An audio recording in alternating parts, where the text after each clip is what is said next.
मैंने जो बाबा को लिखा था तो मैंने मेरी डिटेल नहीं बाबा को बताई थी, मम्मा को, इसलिए मैं फिर से लेटर लिखती हूँ। तो वो बहनों से फिर से लिखाया कि मैं हिमाचल प्रदेश से हूँ और मेरा नाम कैलाश है, मेरे को 11वां साल शुरू हुआ है और मैं पढ़ी लिखी नहीं हूँ, मैं बोलती नहीं हूँ और मुझे कोई भी काम नहीं करने आता है, पर मुझे ब्रह्मा कुमारी बनना है।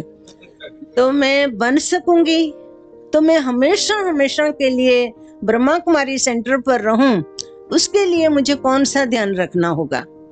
माना काफी डिटेल में सब अपनी जो भी कमियां थी, कमजोरियां थी, वो सब बाबा को, मम्मा को लिख दी।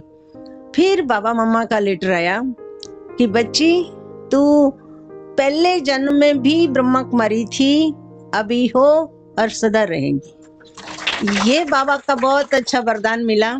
और दूसरा मम्मा बाबा ने लिखा कि बच्ची, मम्मा ने ना 3-4-5 बातें लिखी कि जब घर छोड़कर आप सेंटर पर आओ तो उस समय ये समझना कि इस सेंटर के बाद, इस घर के बाद और कोई घर ही नहीं है।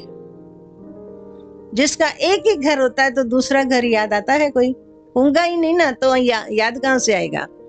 फिर मम्मा बाबा ने ये भी लिखा था कि जब बाबा के घर आओ तो ये सोचना कि जीते जी मैं इस घर में आई हूँ, मरने के बाद मेरी अर्थी निकलेंगी मैं नहीं।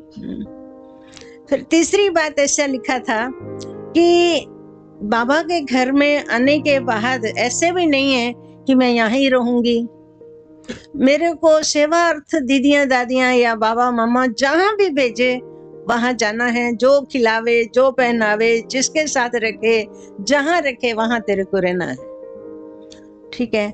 फिर बाबा मम्मा ने ये भी लिखा था कि बच्ची कभी भी इधर की बात उधर और उधर की बात उधर पर चिंतन नहीं करना, कभी भी किसी के मनों को दुखी नहीं करना।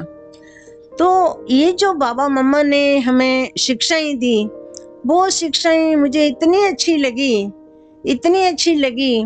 और मैंने मम्मा बाबा के वो लेटर भी रखे हुए थे, लेकिन बाबा के मम्मा की जो शिक्षाएं थी वो उन्होंने ही मेरी जीवन बनाई है, उनसे ही मुझे शक्ति मिली।